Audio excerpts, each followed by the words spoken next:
As you can see here, this is my Mazda Miata rear garnish. We will repaint it red. We will try to remove this Unos emblem. The rear part, you'll see that there's a guide pin, but at the other side there's no guide pin. So all you have to use is a guitar string and any metal that you can use to hold each end of the guitar string, like this one, and the long nose pliers.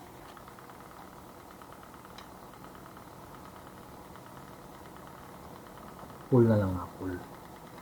Huwag mo na slide.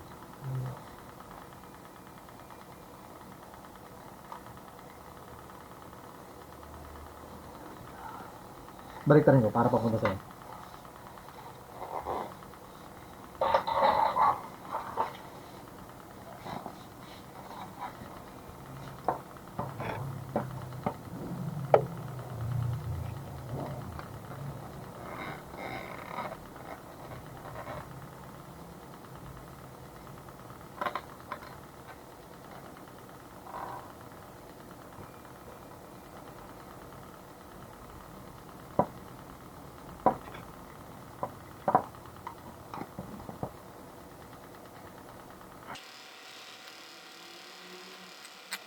So you have to use a guitar string.